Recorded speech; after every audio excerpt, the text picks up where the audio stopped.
সরিষার তেলে পেঁয়াজ, রসুন আর শুকনা মরিচ দিয়ে হচ্ছে খিচুড়িটা বাগার করে নিলাম। আর এই খিচুড়িটা আমি রান্না করেছিলাম হচ্ছে রাতে থেকে যাওয়া বাসি ভাতগুলো দিয়েই, সাথে সবজি দিয়েছি।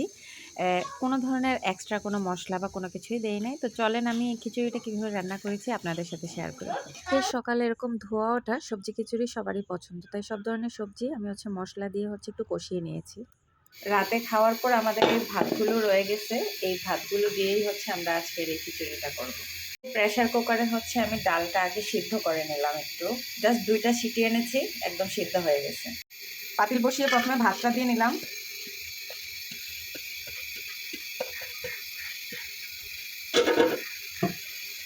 ডালটা আমি হচ্ছে প্রেশার কুকার থেকে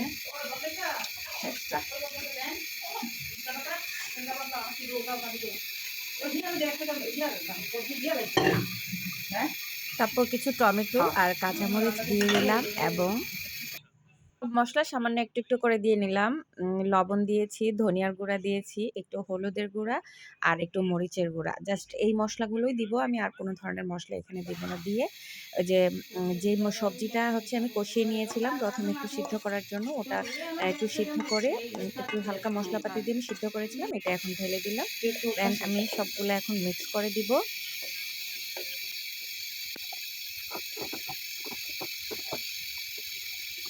খিচুড়িটা ভালোভাবে মিক্স করে আমি হচ্ছে একটা ম্যাগির মশলা দিয়ে দিলাম এবং সাথে একটু আচার দিলাম।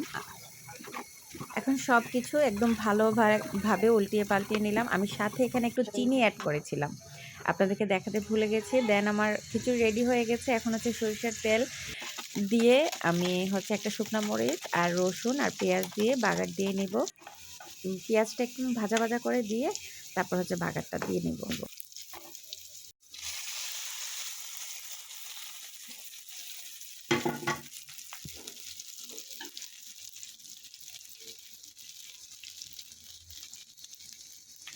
আমার খিচুড়ি রেডি হয়ে গেছে, একদম গরম গরম ধোয়া ওটা খিচুড়ি।